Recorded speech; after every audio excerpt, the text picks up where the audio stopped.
Hello, hello, hello. Welcome to the weekly review, Sean Serak. I am Sean Keenan Torres in here. And of course, actually, not this time. I'm not doing alone with my co-host. He is feeling under the weather. So a good shout out to my co-host.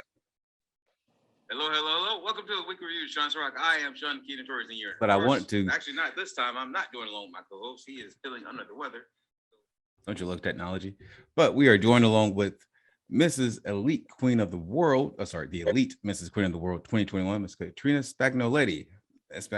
Welcome to the show. Welcome back to the show. Glad to have you on. How are you doing today? Thank you, and I'm doing great. I just wish this weather would get a little bit more, a little warmer here. Before I moved to Florida 3 years ago, all I saw on social media was the sun and the beaches. I didn't know you guys had a cold spurt here and there. Well, being from the South, I'm used to cold spurts, especially like October and January. But I moved to Florida for the warm weather, and I'm not getting it right now. It's not cool. I don't like this at all. I don't have enough pants for this weather. I only have shorts. Well, I was gonna sell all my furs, but I'm glad that I didn't. So we need to update everybody. Make sure everybody updates their social media with furs now, because we are just lying in Florida. Oh, I know it. A member of my crew, Rod, he posted a thing about Floridians are closed because we're sitting here looking for jackets.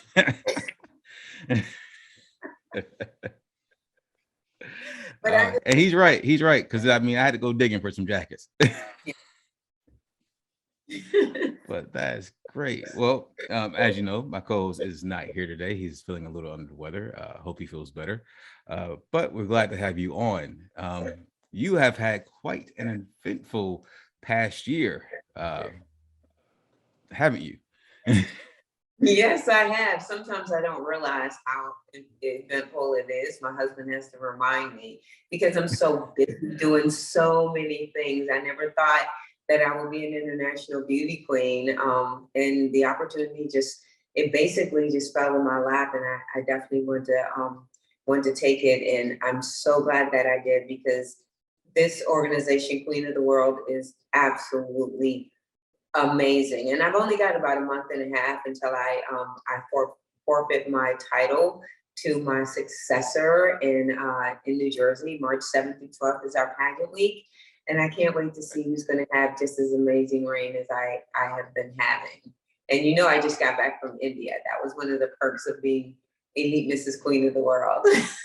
Oh yes, we're definitely going to jump into all there is that you experienced in India, because that's definitely a place not a lot of people get to travel to, and especially to travel to on the platform that you did. So we're definitely going to I definitely have a lot of questions about that. So you said the pageant is March 7th through the 13th or 14th? The 12th, 7th through the 12th. It's called Pageant Week. I've been on here before, and you don't know too much about pageants when it comes to all No, the I don't. Yeah. So Pageant Week is basically, because we're an international pageant system, you just don't show up one weekend and just get crowned. There's a lot of things that you have to do. You have to prepare for the show, because the show will have a lot of production. We've got a great co-host who actually stars on Broadway. Jersey Wow. Boys, yeah, it's really cool. My director, she lives in New York, and she is a corporate attorney, and she acquired this wonderful system called Queen of the World.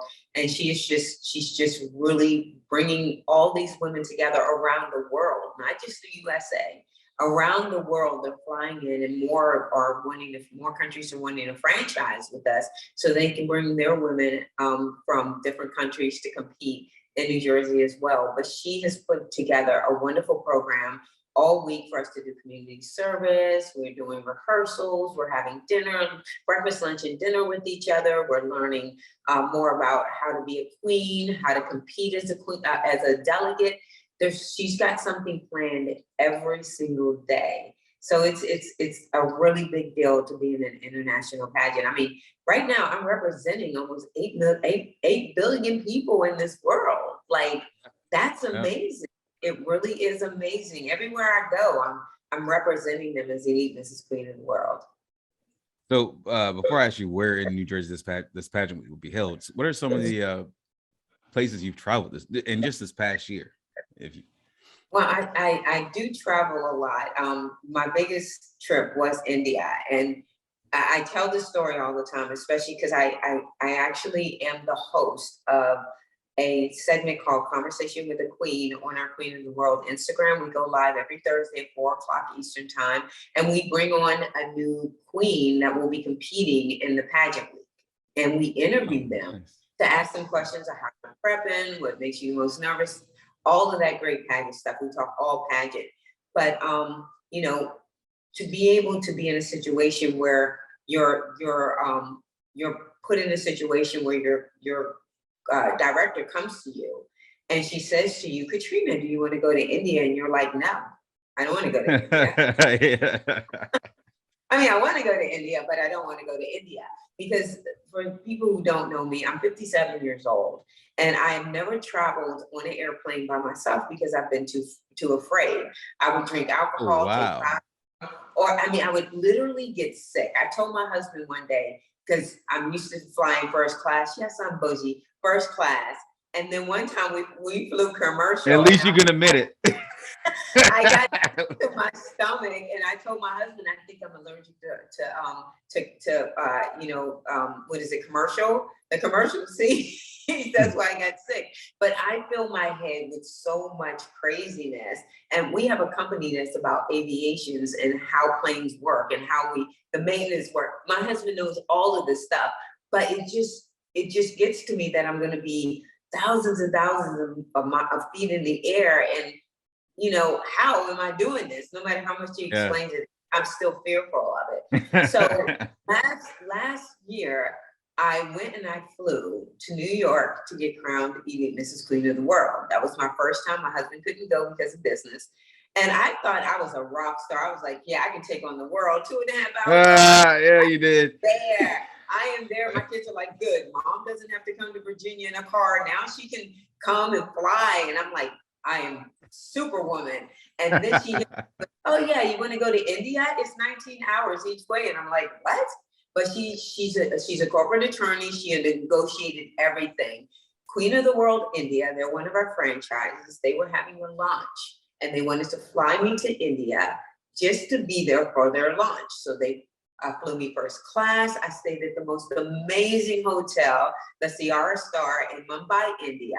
They paid for all of my food. I didn't have to get my credit card out until I was coming back from India in their airport to get my grandson a t-shirt.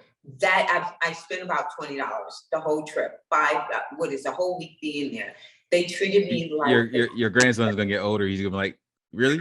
A $20 shirt? This is what you brought me all the way from me? A $20 shirt from the airport. that little cutie pie has everything he needs. A $20 shirt. I like that. The thing he's gonna question. But I mean, it was an amazing trip, and to be able to conquer that fear of being by myself in a plane for 19 hours was it was so amazing. I mean, that trip was, I came back a different person. I flew during COVID. I had to do everything from getting my own visa to making sure my tests are okay.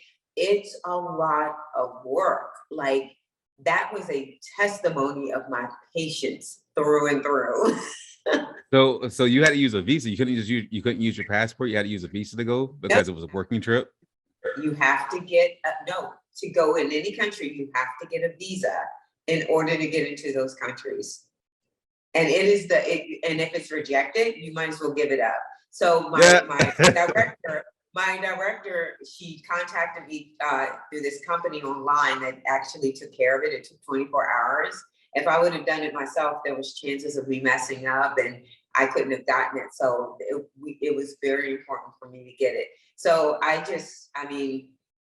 almost didn't make it on the plane. I went to Miami and the airline told me the wrong airline because they bought the flight through American Airlines, but they purchased it from British Airways.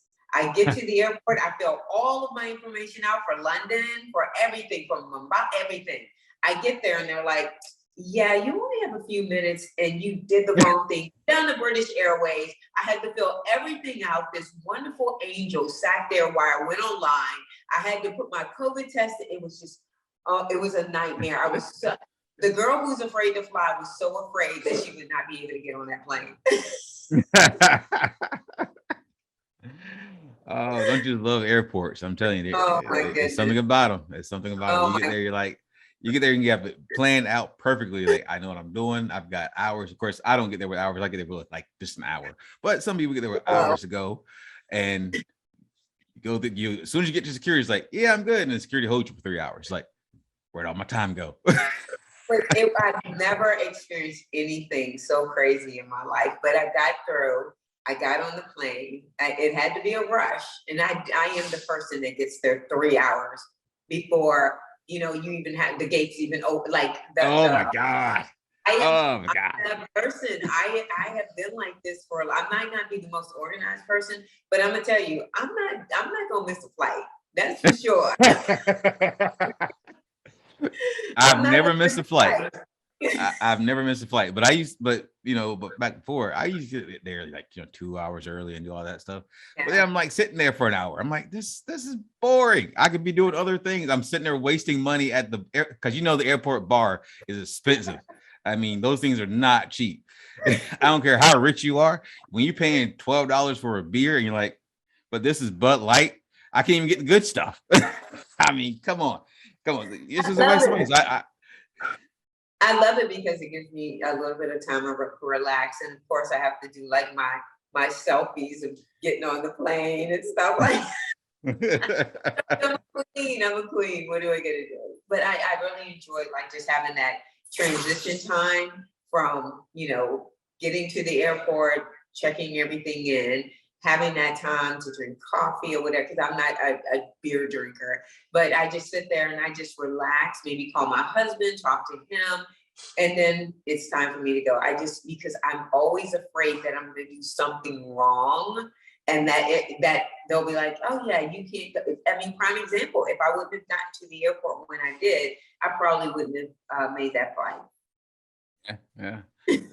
I get that. And before we go any further, I just want to send a special shout out to your husband, Tony. I hope that he's improving. I know the situation. I hope he's improving and getting better soon. Thank you.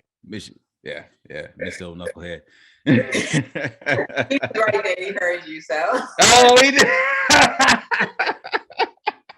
He was going into his office, but I'm sure he overlooked the knucklehead part and was like, "Oh, he cares." Because that was very scary. Him going through that, it was very scary. But he's here and he's still driving me crazy, and I'm driving him crazy. So that's all that matters. That's what we do the best. That's what we're good for, So let me ask you this. So now that you said your director, she's a corporate attorney out of New York, yes. And obviously it's a she. So. Yes.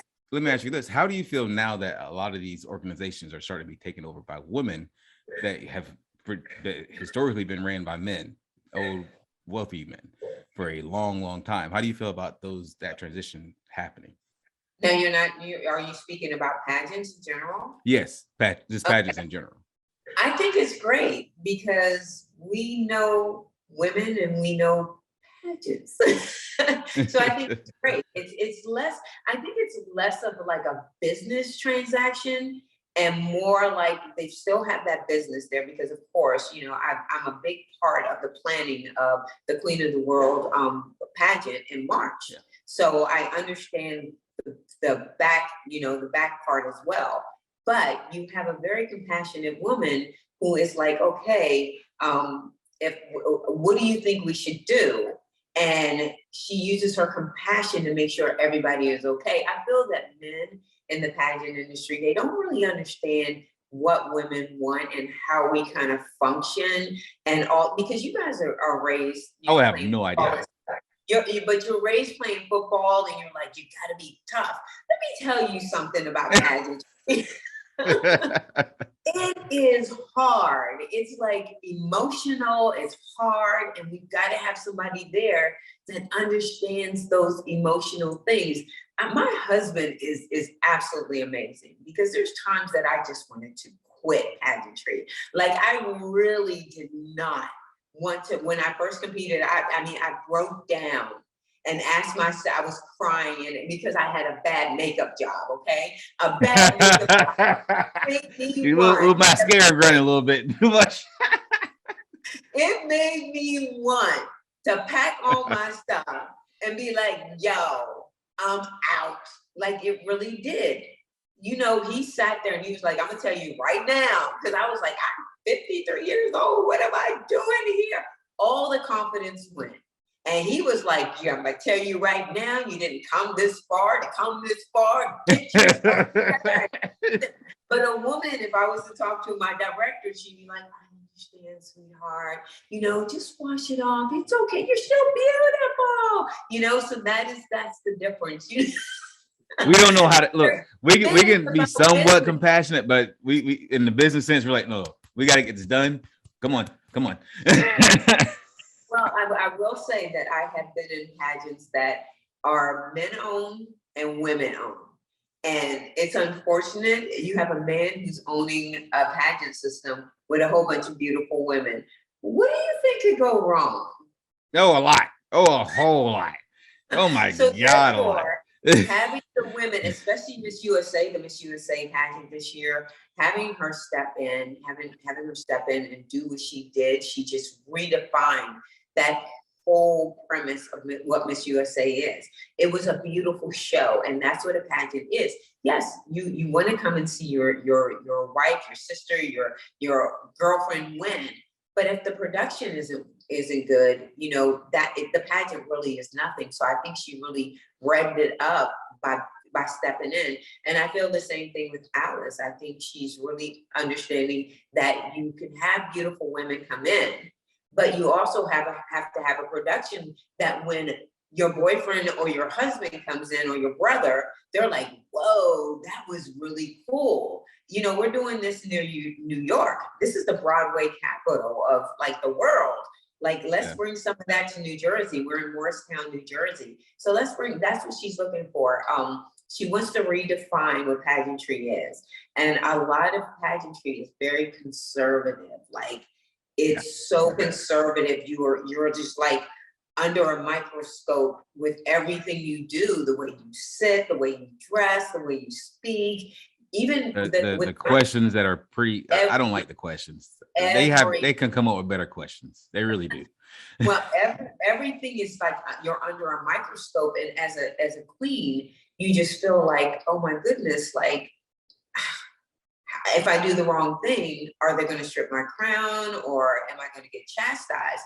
With Alice, you know, Queen of the World is about every woman in the world and you being authentic with who you are, not who she wants you to be. You know, she wants to make sure that no one is being judged when we're there. You know, I've had a couple of queens ask me in their interviews, are there any politics involved when it comes to like the judging? Absolutely not. Right now, this is about sisterhood. It's not about who's different and who thinks this and who thinks that.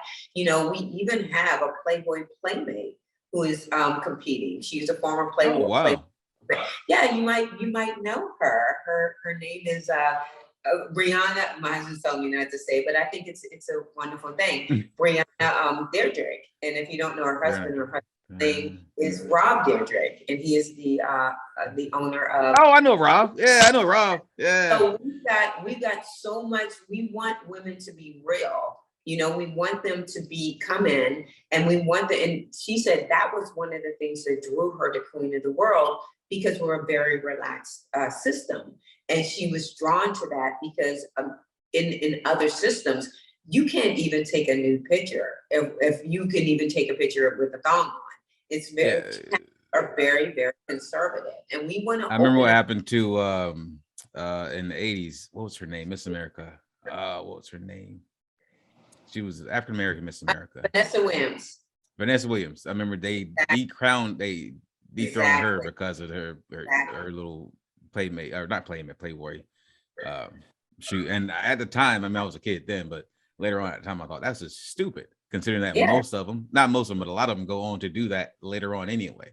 So it's a complete double standard, in my opinion. But I'm a guy and I'm biased. I think the USA system opened up a lot too, because they had and it wasn't the first year. They had a transgender queen there. She was from Las Vegas and she was absolutely stunning.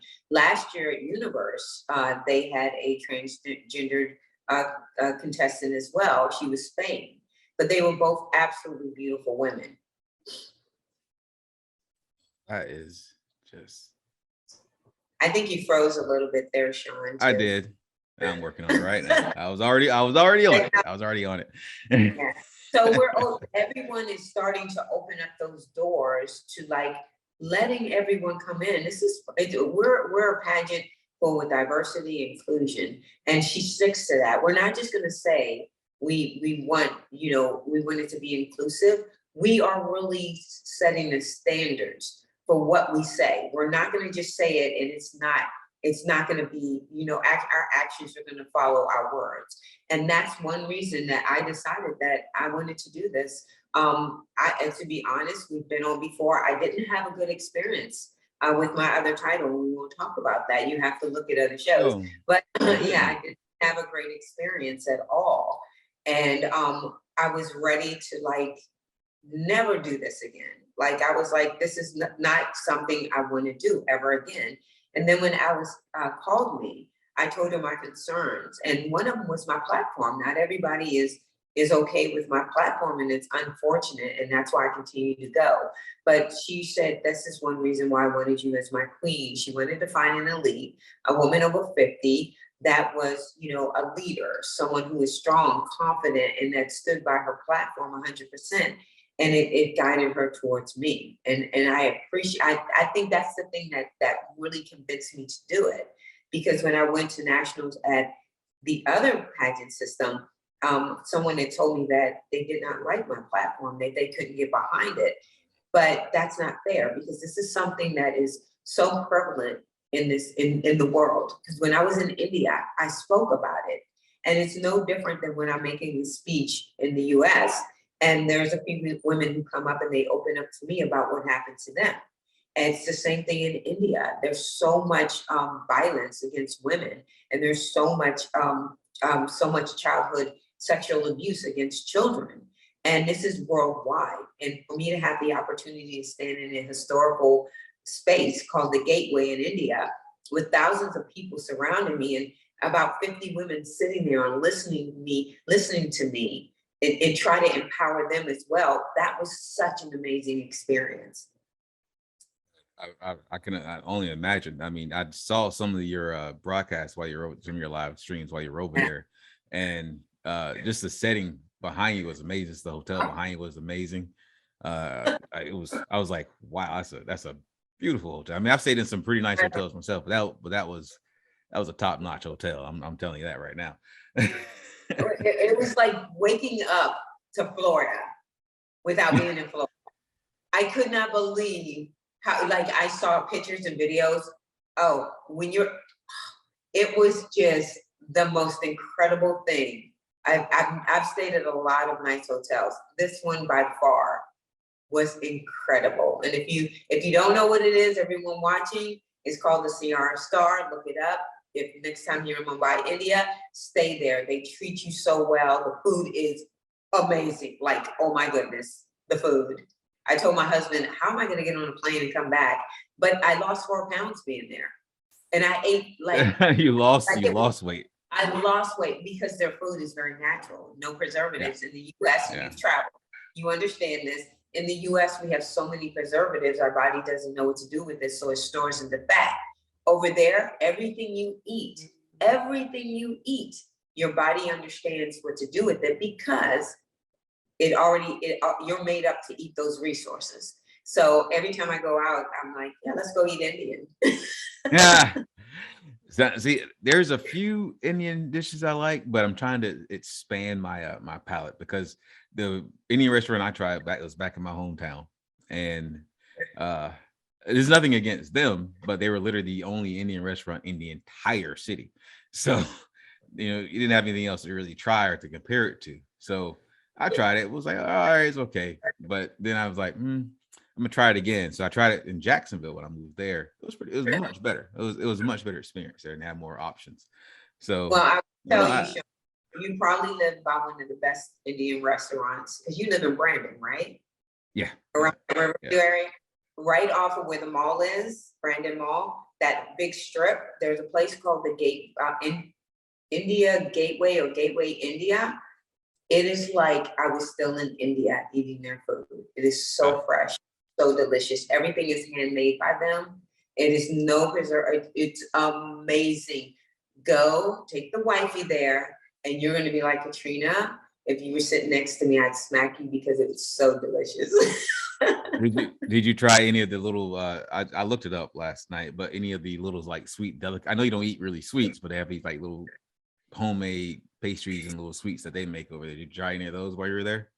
Well, I did, but they're sweets, and this is the only thing I will say. I can't eat rich foods, and they have their tradition is like baklava, but they call it something else. And their cookies are very dry, so I'm just not a big fan of their sweets because they're just very dry to me. It just wasn't my experience now. Everything has to be acquired. I mean, I used to not like sushi, and now I love sushi. So I mean, love it. Everything changes. I know. I gotta find. I do too. Tsunami. Ooh, I can't promote them, but that tsunami out here, hey, very good, very good. Anyway, so I want to ask you more about this India trip. How it came about, what you experienced over there. Did you have protection while you're over there? Did you just tell me a little bit about the trip, Well, the trip was amazing. How it came about was, like I said, we franchise. When you're in a pageant, a U.S. pageant, well, it's an international pageant, but we're based here. And you could do it in any country, but we happen to be based here, our headquarters in New Jersey. So Irmi, who is the director of the Queen of the World India pageant system, she contacted Alice, our director, who was a former Mrs. World in 2018. She was former Mrs. World. She had the highest title in the system that I was in before. So Irmi contacted her and said, hey, we want to buy your a franchise name. So she purchased the franchise name, and then she was able to develop this pageant system, sister pageant system from Queen of the World called Queen of the World India. So my negotiating attorney director said, it would be great if you would ask the queens, my 4 queens, to go over. And she's like, that would be awesome. Well, not everybody is willing to go travel international during COVID. There's a lot of that's true. Yes. So she had messaged me, and I first said, no, I don't like to fly. It's just not something I'm interested in. So I turned it down.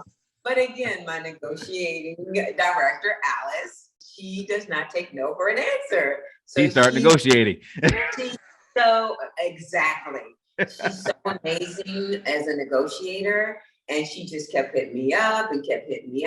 And I was like, honey, oh my goodness, Alice is asking me again. And he's like, well, because at first he was concerned because, it's dangerous. I don't know anybody there. And plus terrorism is rampant. So he was like, yes, it is. I don't know. And then he was like, you know what? This could be an adventure. And I was like, yes, it could be an adventure. And I turned my fears into an adventure. Alice kept messaging me and saying, listen, I'm negotiating these wonderful things. They'll put you on first class. They'll put you up at a great hotel. They're making you a designer sari. Like, oh my goodness. That's nice. Do you have the sari? Do you have the sari with you? I have the sari. I definitely have the sari, and that was like, whoa. My dog is going to probably be in a frame in a second. That's okay. But, we're pet friendly here. It's all good. But they gave me a designer sari. I didn't realize the production of their launch was going to be so grand. They had the Bollywood stars there. The women there were stunning. Like, they were stunning. The outfits. I love the outfits. I'm not gonna lie. The outfits are just wow. Where I stayed, Mumbai is I lost the light here. Mumbai is a very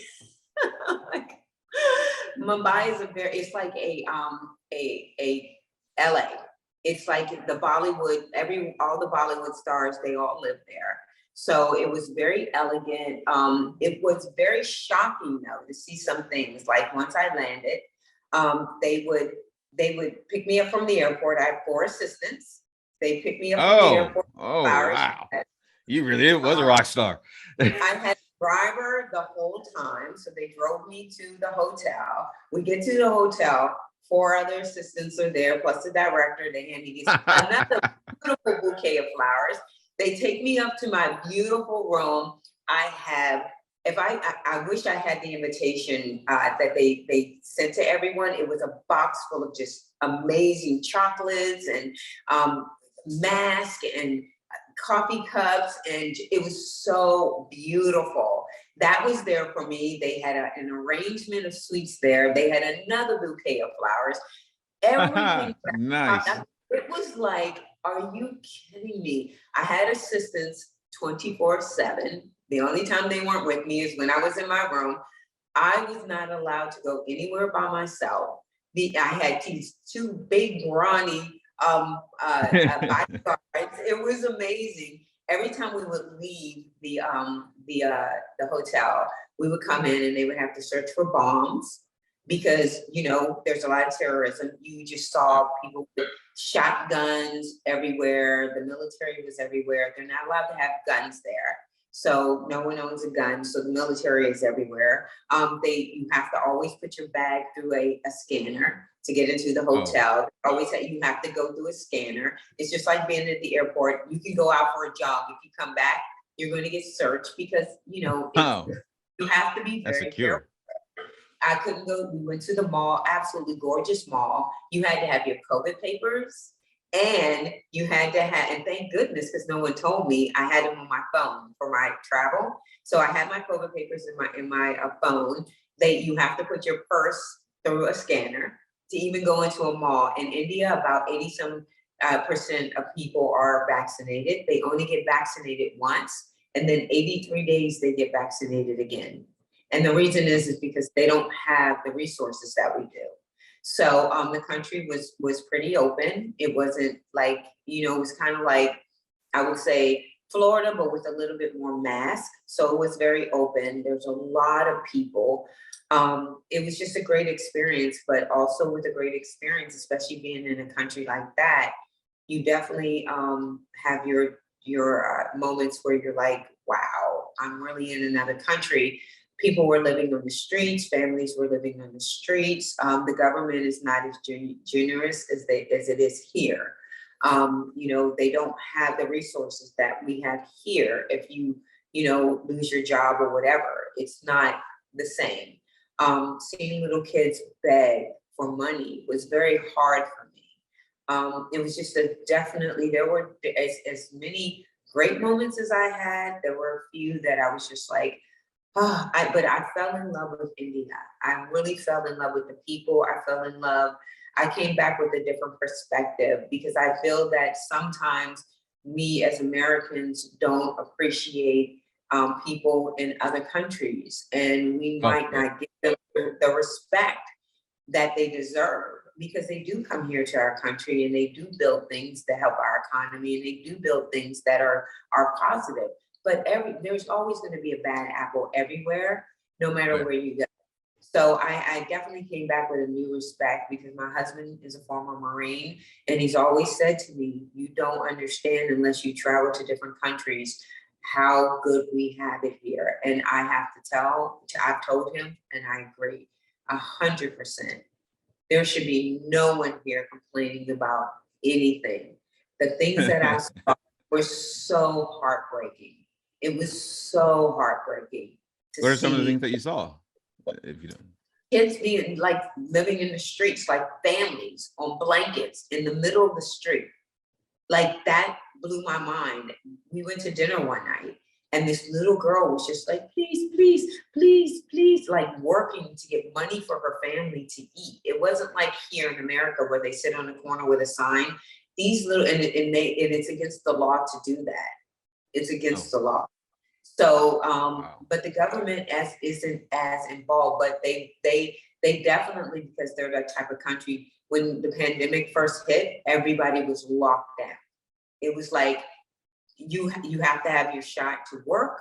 You have to have your shot to go into restaurants. You have to, I mean, they just put a kibosh on everything. everything. And they got it under control faster, but now I still keep in touch with my queens from India. I'm very, very good friends with them. There's a lot of doctors there, and a lot of them are queens, and they have educated me on what goes on in India and why, it's a little harder for them to deal with the whole pandemic. But they are like, they don't play. You're gonna get locked down. You have no other choice. And we have choices here, you know what I mean? Especially in Florida. When we first were locked down, it was like, I'm in Florida. I can walk and go on the boat, and we're okay, A lot of places aren't like that, so we definitely have to count our blessings. We definitely do. Yeah, that is a very true statement. Yeah, and to know that, you're always under the scope of having terrorists. Just, you can be anywhere, and they're on top of each other. You can be anywhere, and all of a sudden you have a terrorist attack because they don't have the same resources as we do here. And it's like, I felt like, a part of me felt like, wow, if I leave, like, who's gonna protect them? Like, I know I'm not that protector, but I just felt like, wow, I'm leaving a place that, as grand as of a time that they had, all you have to do is go outside of the door and see that it's not as glamorous as the moment you just had. I'm an American. I was with a lot of wealthy people there. And so they're living a totally different life. And the way that they react to people, because they have a lot of classism there. And because I asked them if they had a lot of racism there, because, everybody was brown like me. So I'm like, one, I saw no Black people there. Not one. Everybody looked like me, but they weren't, they weren't Black people. So I was like, I even asked them where all the Black people at, and they were like, well, no, they did. They said they were in a different part of India, and I thought that was it. I was learning as much as I could about the whole, race situation there. Said, different part of India. Wow, that's something.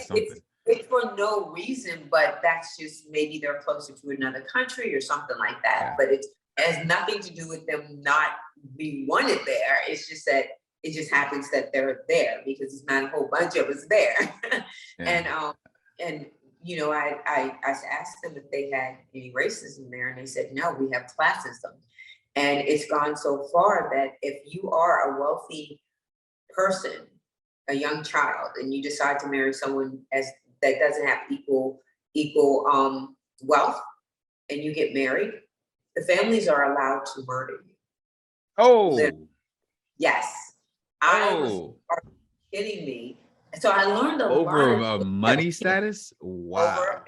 Over the fact that you are actually marrying someone that doesn't have your level of economic status. And they said it's a lot less because a lot of the kids are growing up in the 21st century, and they're not accepting those values. So it's getting better and better there. But they have parts of the country that is, you will not marry someone in a lower economic status than you. Yeah. The families will kill their children. Yes. It's crazy.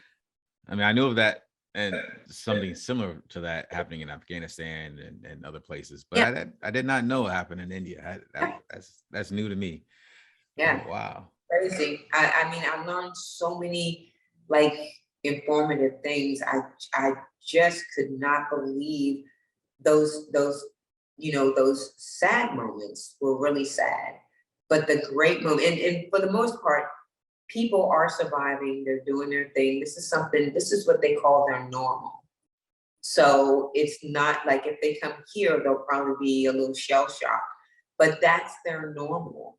That's why a lot of the residents of India, they do put their children in to be doctors, that's like the biggest thing there. It's like going to Africa, everybody's a king. In India, everybody's a doctor.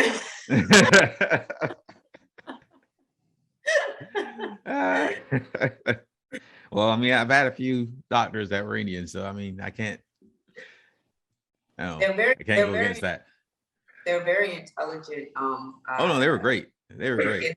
They have a lot of very intelligent people. I actually had the opportunity, I don't know if anyone knows, Nick Jonas married a woman from India, and I can't say her name, Her mother was actually at the lunch, something like that. And she was a former Miss Universe, I think. And her mother was actually at the launch, and she was like, "Oh, who is that woman over there?" She messaged me, and she couldn't believe I was 57. And she was like, "I just have to tell you, you're absolutely beautiful. You're really representing for women of our age." So anything that I particularly do here, it resonates everywhere, like everywhere. And we need to understand that, because we've got something called social media that you can make a difference everywhere in this world. You can make a difference, you know? And I did find out that they're not allowed to have TikTok in India either. Oh, what? Oh, wow. No TikTok. Wow. They all rely on Instagram. Yeah. Wow. Yeah. So it's a lot of restrictions. So you're on the tail end of your and because of COVID, I'm sure that kind of put a hiccup in a lot of your things you wanted to do, but you're on the tail end of being, the elite Mrs. Queen. Is there some things that you didn't accomplish that you want to accomplish that you are still trying to accomplish with the crown? Or I think my biggest thing, and you met me, our first interview, my biggest thing is absolutely my platform is being a speaker. And that's like a gateway. People pay attention to you when you wear a crown. They really want to understand how you became the person you are, especially with a platform like mine. Childhood sexual abuse is just, it's so rampant. It breaks my heart every time I speak at a function. And I hear someone come up to me, or I'm speaking about it on social media, and I hear someone come up and just tell me their story. I've young, old, men, women, it didn't matter. It doesn't matter. So I think I've done so much with my platform and being a queen. I know that I can, have my title, give it to someone else, and it's still going to open doors. That's my resume. Being a queen is my resume. So it's always going to be, no one can take this away from me ever. Even if Alice strips me, I still was unique. This is queen of the world. It's what it is. There's nothing you can do to change it. But I think that this is, honestly, I use this, and anyone here who is looking to compete in a pageant, if you win, make sure you put every effort into it being a queen, because those connections that you are going to take away are lifetime connections. Because a lot of people interview me as a queen. When I give up my title, they're going to interview me as a speaker, an author. And that is everything. This is what this title has given me, the opportunity. I did something that I've always wanted to do. Last weekend, or a couple of weekends ago, I spoke at a Martin Luther King Jr. celebration. And that's something I always wanted to do over in St. Pete. It was something I always wanted to do. And this gave me the opportunity, because the people I met was through pageantry. Whether it's me speaking at an event or whatever, it was through pageantry. I would tell any woman, if you want a positive vibe in your life, these are the women. Now, there's some craziness going on, but these are the women you want as your friends, because everybody's out there trying to connect their platform to their community and build important places around them. I don't know if I can pick up a phone. I don't talk about politics to my pageant girls. We talk about hair, makeup, upcoming pageants. Did you see that girl on stage? Girl, I went to this Martin Luther King Jr. Event, and I spoke. That's the conversations I'm having. I'm having it with women who are just like me, who have the same vision, the same aspirations to help our community and be leaders for the women that are coming up to our generation, in other generations, and women that are in our generation. So is there, let's see if I can answer this question correctly. Is there I know childhood sexual trauma is big on your platform. That's pretty much the centerpiece of your platform. But is there a organization that you are kind of attached to regarding that, or just a part of your, or just wanted to be a part of your platform? I'm not attached to one organization because I believe everybody needs help. I think any way, as many bodies as you can get in any event or any charity event or anything, that's the most important part. Do I get an opportunity to speak at those events? Yes, I do. Because the empowerment that I have for myself or that I give out to other women, it could go anywhere. If you're a cancer survivor, if you are, someone who's been bullied, or if you're, dealing with losing a parent, all of it is the same thing. And I had this conversation with the queen that will be competing.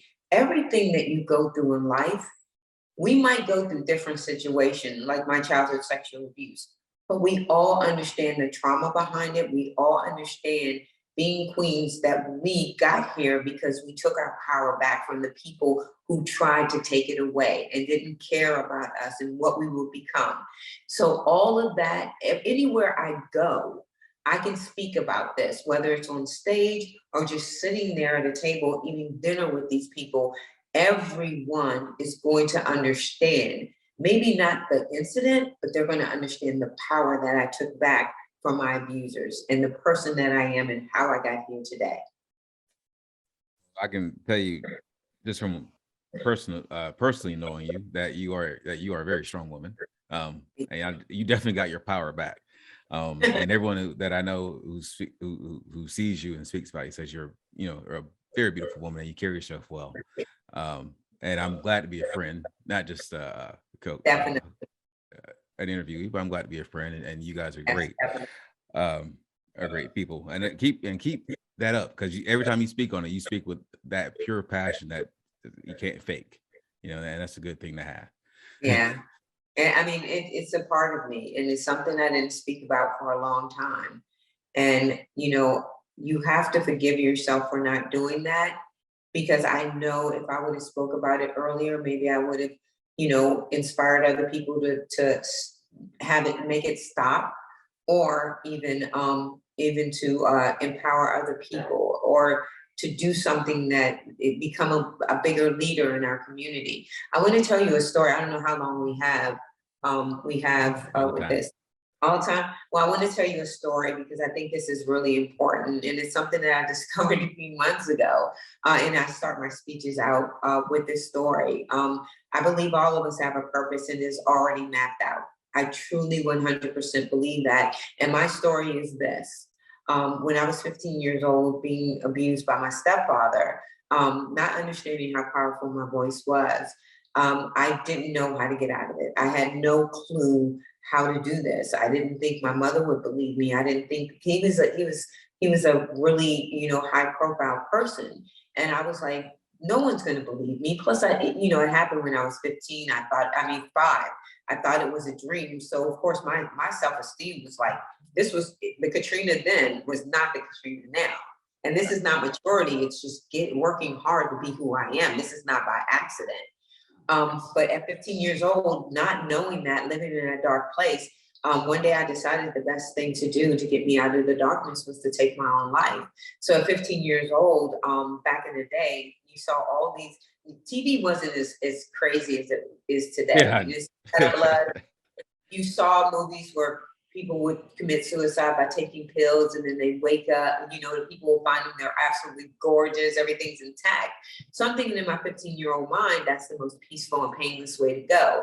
So I went to my mother's medicine cabinet, and I took the remaining pills in her medicine bottle.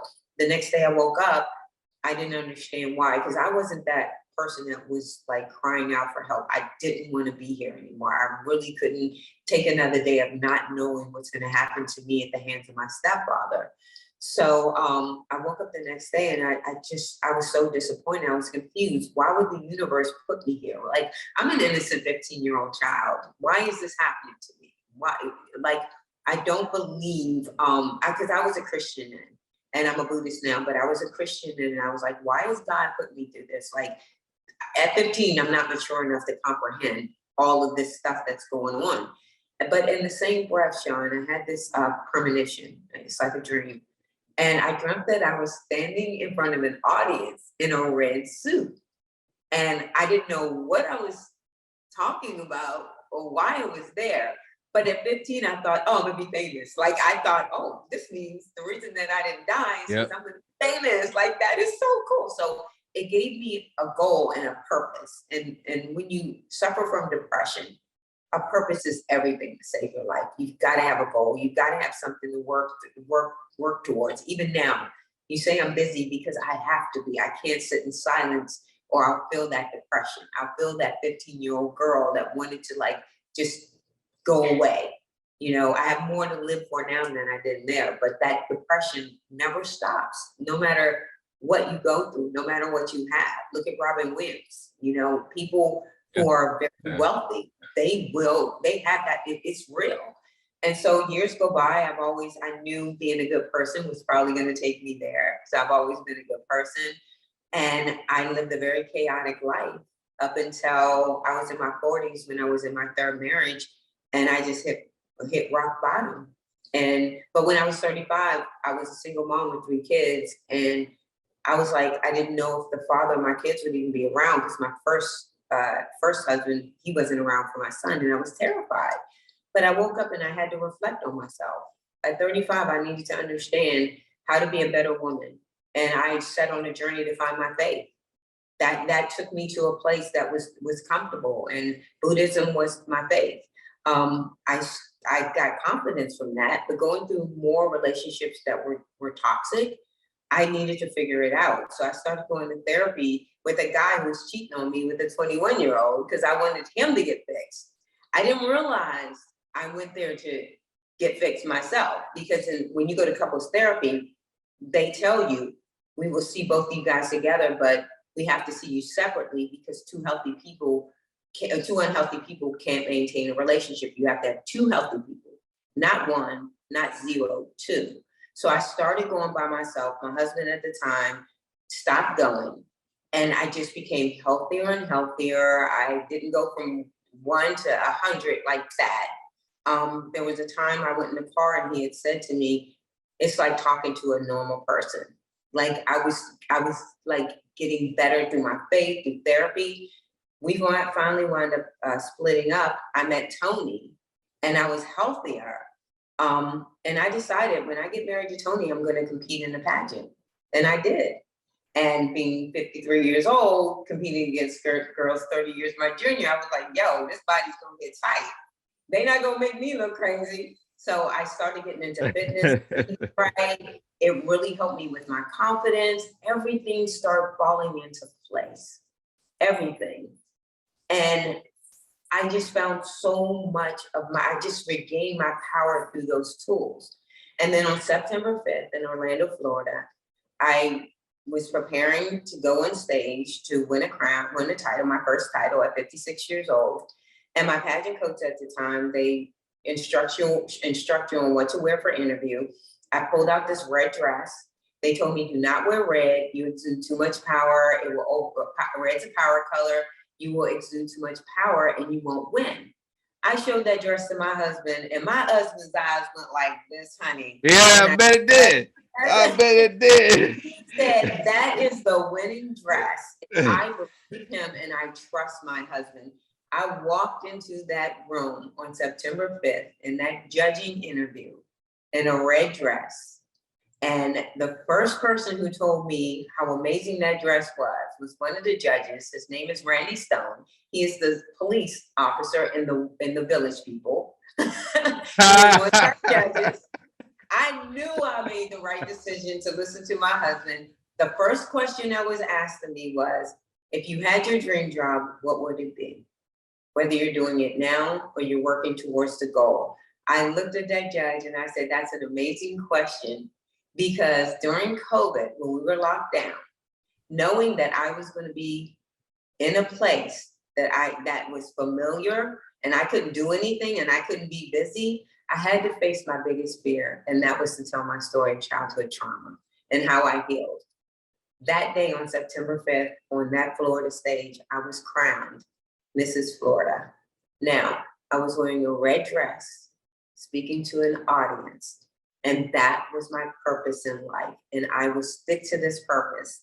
My platform really is very close to my heart, because I know this is something that I was put here to do. Someone had said to me, unfortunately, things happen to you because they're Christians, so they said, because God wants you, knows that you can handle it and you will take it to teach others. And I had to sit back and really think about that. And someone had asked me, if you had to do it over again, would you? And I said to them, Tony has this wonderful saying as a Marine, and I probably will get it wrong. He said something about there's people who would die to save 100, or something like that. And I said that statement. I was like, if I had to deal with that to save other people, I would never change what happened to me. And it is the hardest thing to have to admit, but one thing with healing, you have to accept that it happened to you, because that is part of healing. And you have to forgive yourself, not the person who did it, but you have to forgive yourself for allowing it to happen and not speaking out. And that is healing. And that is what I'm going to continue to do, because it's not just about reaching women and healing women. It's about continuing on the journey to heal myself, because we will never be 100% healed, but we will definitely go and grow stronger and stronger every single day with our story. That is a powerful story, and I hope that you keep sharing it with everyone, because it's something that I know others, they sit in silence and they sit silently and won't put their pain out there, and it feeds them. And you have used that and have put it out there for others to know how to cope, and not just cope, but how to overcome. So that is a powerful message that you're putting out there. I never thought that I would. It was the hardest thing in the world. My book is right here. Of course, I always have that there. I never in my wildest dream would have ever thought that I would sit here during COVID, one of the worst places you can be in, and actually say, okay, if I'm gonna do anything with COVID, I'm gonna bring. So I wanted to be better than when I went into COVID. I wanted to be better when I came out, and that made me incredibly better. It was the most difficult thing to write that book, and I tell people all the time, the most difficult part is people might not understand what a trigger is. A trigger is an incident that is familiar to you, that will bring you to that place that the thing actually happened to you. And imagine living a normal life, like for Christmas, you might get molested that day, or your mother's gone to work, you might get molested that day, or it's raining and you might get molested. Those are all triggers. We live in a world full of triggers. So to have to sit there and bring those triggers to life in a book was very difficult. And someone had asked me once, they said, how did you do it? And I said, I did it because I wrote in my bed. And every time I would just get to a point where I'm just like, I gotta give up, I can't do this. It's like I would lift my head, and that was that 5-year-old little girl and that 15-year-old little girl sitting there with their heads down. I have disappointed them all of my life. I wasn't about to do it. And that what gave me the strength to say, okay, it's time for me to do it. I can't let them down. And I can't, not only them, but there's 700,000 people in this country alone that go through childhood sexual abuse. We cannot continue not to tell our stories. We can't, because it will continuously happen. And I knew during COVID, those kids are going to be with their abusers. I knew they were. And if one of the kids heard my voice or saw my book or just saw me wearing a crown and said, oh, I wonder who that girl is, and listened to what I said, and they said, Mom, this is happening to me, it was worth all of that hardship of reliving those two little girls. I mean, I haven't dated in a while, but back when I was dating, I've come to find out that a lot of women, and it was strange to me, but a lot of women go through a sexual trauma at a young age, and they don't admit it. They don't say anything about it, and they just live with it for the rest of their lives. And I'm like, and it's a lot. I mean, the fraction that gets reported is literally just a drop in the bucket of a much larger problem. So, and a lot go through it as well, Sean. A lot of men go through it. Yeah, a lot. Yeah. No, men too. I won't leave them out. Trust me. There are men too in that category. But before we move on to what the Florida, and one last thing, what was your best experience of 2021? Either clean or not, what's your best experience of 2021? Oh, 2021. I didn't write my book, so that's okay. I did that in 2020. I can't say Elite Miss Queen of the World because that happened it did happen in 2021. I forgot it's 20. What is my best experience? Because I know I have some really good experiences, and I've said that to myself. What is my best experience? My best experience will always be going to Virginia to see my grandson. That is like the greatest thing in the world. But I would definitely have to say my greatest experience would probably be the India trip, because that was another level of growing that I didn't even want, that came into my life. And I tell everyone, there's so much growing that I didn't want that came into my life because I didn't let fear block my blessings. Moving to Florida was a very difficult thing for me to do because I left a comfort place, but I also realized it was a trigger place. I was comfortable with that trigger. When I came to Florida, I couldn't believe when I would go back to Florida, to Virginia, it's very hard for me now. It's very hard. So I've grown tremendously through, India was a pivotal point in my life because I experienced something I was so afraid to experience. And that was to get on a plane and travel all the way to a different country by myself, not knowing anyone, meeting people there and having the best time of my life. So yeah, I would say it's the India trip. That's something to hold on to, and you got a lot on camera too, so some nice memories to have. Yeah, and rewatch. Yeah, I'm so, and it turned me into an international speaker. How many people can say that? Yeah, there's not many. Believe me, there's not. I mean, we all say there's a podcast and stuff, but to actually get up there and do it in person, internationally, that's a whole no can of worms, not worms, but experiences to actually, build upon. And that's exactly what you're doing. Now, I have a question for you, and it's going to be on camera too. I think both of you need like a woman's perspective on your show. What are you gonna like have a woman come on your show as a co-host permanently? Because I'm gonna tell you, I absolutely love. I think this is the most comfortable I feel when I'm doing an interview. And you guys talk about pageantry, you talk about things and you research it. And I have a lot of respect for what you're doing. And I think it would be a great thing to have. We've actually been discussing having a third person, a woman, because as a few people have said, we're not afraid really to touch on many. We try to steer away from politics, but we're not afraid to touch on any topic. And some topics are women-centered topics, and you're only getting two guys' voices.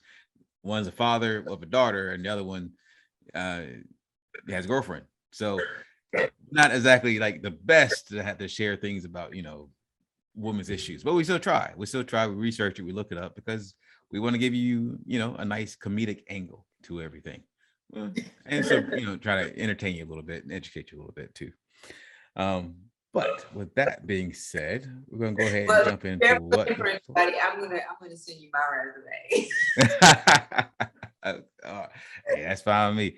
One last thing, so that our the people who are watching and obviously see my get up, but once you're not watching, I have a Pirates hat on and a chain and some bees. The reason for this is because, as we said last week, it is Gasparilla Week here in Tampa. And a part of the crew of the Sir Francis Drake, an ADA compliant float, only one in the entire world. Believe me, I researched this, and that's the truth. This is not the hat I'm going to be wearing. I actually have a hat that I'm going to be wearing, but this is my first hat. The hat I'm going to be wearing is actually pretty nice. Let me show you.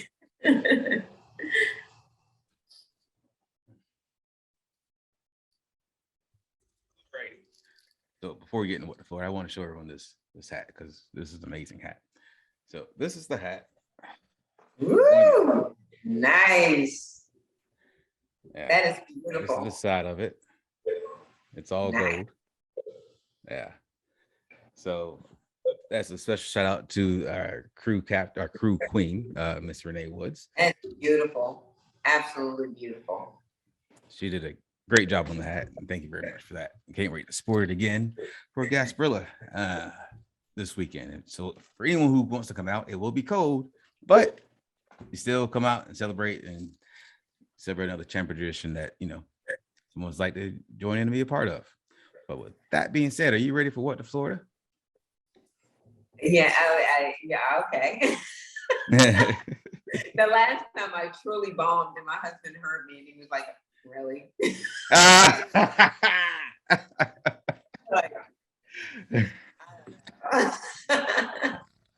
Well, this is a quick reminder so everyone knows how the game's played. I'm going to read 3 different stories. All these stories happen in Florida. She's going to tell me if it happened in North Florida, Middle Florida, South Florida. I'm going to most likely tell her that she's wrong, but that's how the game's played. Once I read all 3 stories, she's going to give me her guess. And if you want to play along in the comments, and I will let you know as well if you're right or not. With that being said, let's get ready for I'm gonna have my husband sit here and go, I know, like, it happened in Miami. It happened in Miami. I saw the news article. Okay, so first Florida story. If you think you had a bad day, this guy had a really worse day. Here's the story. Florida man was rescued after falling into a creek, suffering hypothermia, and then arrested. Yeah. A Florida man was rescued by deputies, then later arrested after falling into a creek and suffering hypothermia. Deputies from the sheriff's office responded to an unincorporated area on Tuesday evening, January 18th, after several callers reported that a man could be heard screaming for help in the woods. Can you hear me all right? I can hear you perfectly. When deputies arrived at around 8:27 p.m., they located 52-year-old Dillard Hamilton with the assistance of a drone unit and helicopter. Hamilton was chest deep in a creek, clinging to a tree. Hamilton was shivering, moving very slowly, and appeared confused as deputies rescued him from the water. He told deputies that he had been walking in the woods when he got lost and fell into the creek, and estimated that he had been in the woods about 6 to 7 hours prior to being located. Hamilton was checked out at the scene by members of the fire rescue who said his body temperature was down to 84 degrees. He was transferred to the hospital for hypothermia. This is where it gets bad for him. At the hospital, Hamilton became uncooperative with medical staff, refused treatment, and was released from the hospital. Deputies had discovered that Hamilton had outstanding warrants for burglary of a conveyance, grand theft motor vehicle, and grand theft. So as soon as he was released from the hospital, he was then arrested and transported to the sheriff's processing center. Deputies did a fantastic job with the conditions for this rescue. They were able to locate him and pull him to safety rather quickly. That's the first story. Yeah, man, that's a bad day. That's just a bad day. That's a very bad day. Second story.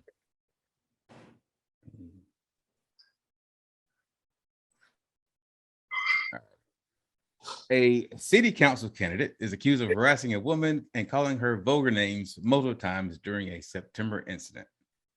Here's the story. The video captures about 15 minutes of an interaction between police officers and Aaron Smith-Levin. Smith-Levin, a 41-year-old former Scientologist, is running for a seat on the city council in the March election. According to the video, Smith-Levin called officers on September 17th after a man punched him in the face at a lounge.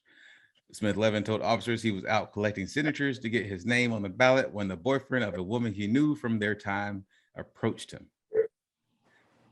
He came over to me. He came over to me behind me and said, "If you call my girlfriend crazy again, I'm going to beat the S out of you."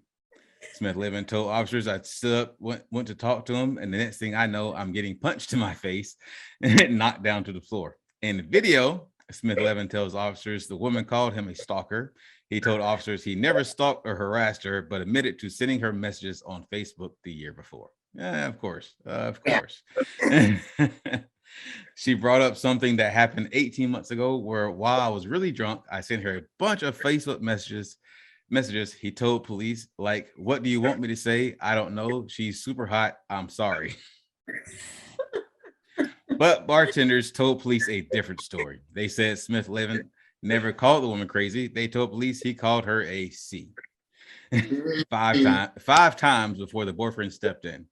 Smith-Levin initially told police he didn't want the man to get away with hitting him, but declined to press charges when police told him he was the aggressor. Yeah, because you did do it, dude.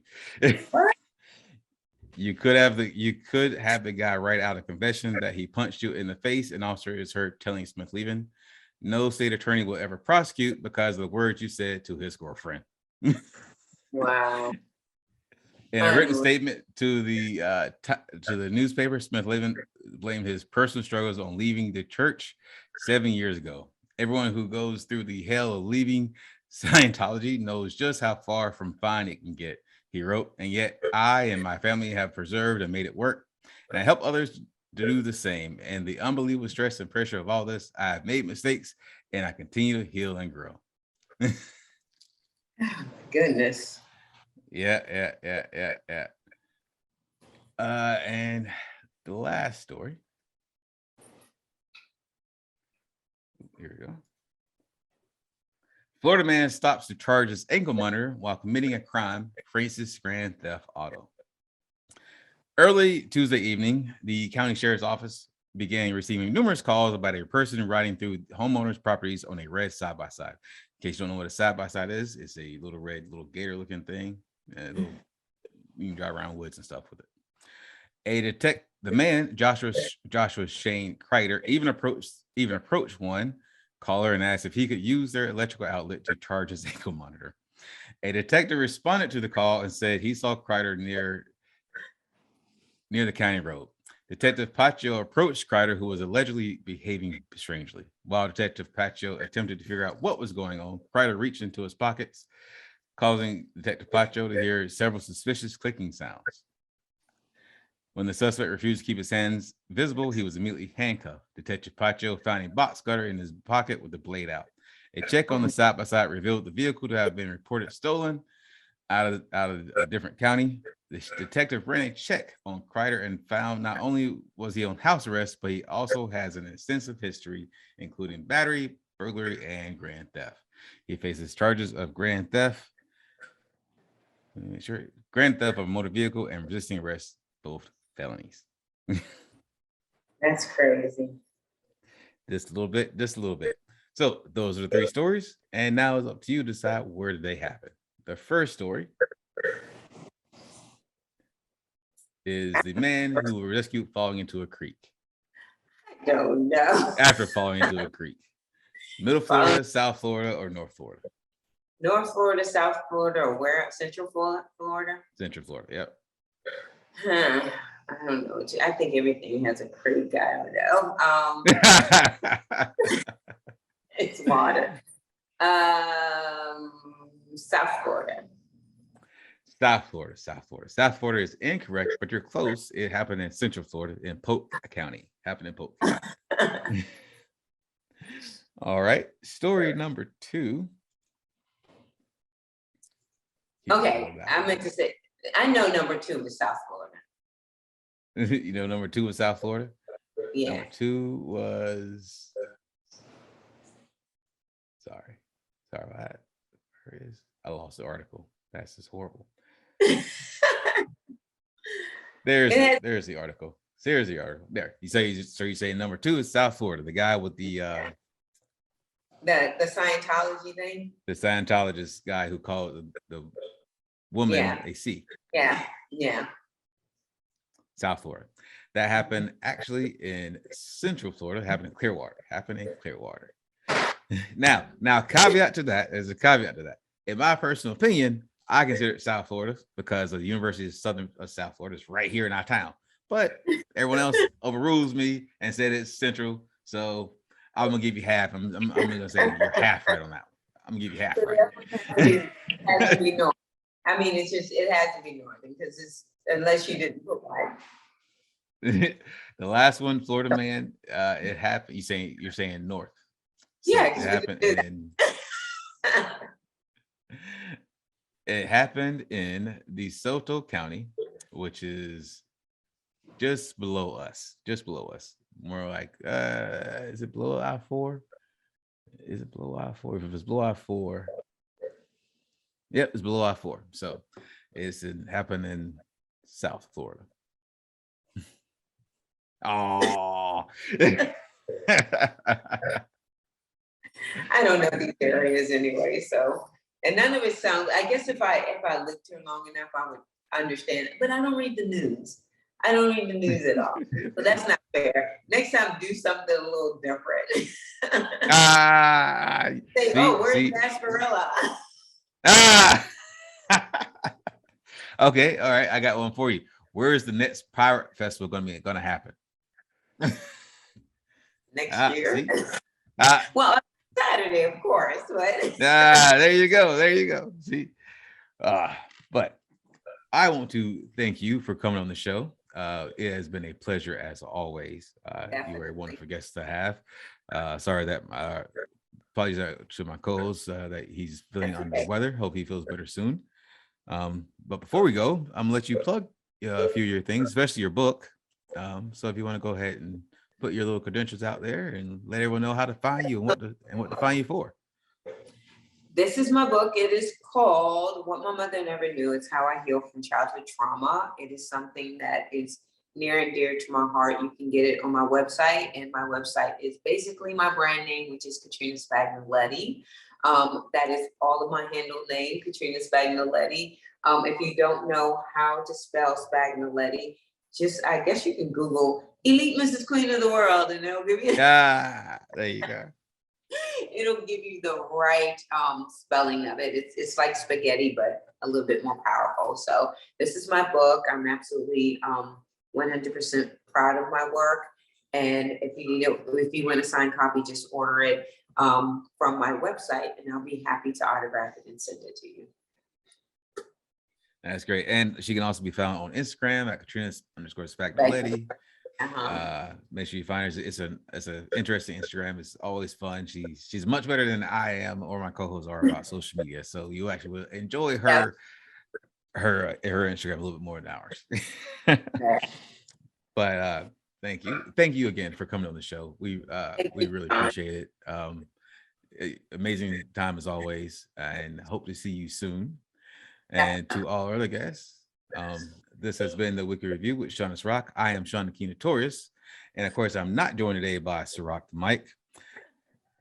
He normally says peace, but right now I'm gonna say thank you for listening. Bye. Hey everyone, this is Sean Notorious, and it's your boy Serak the Mike.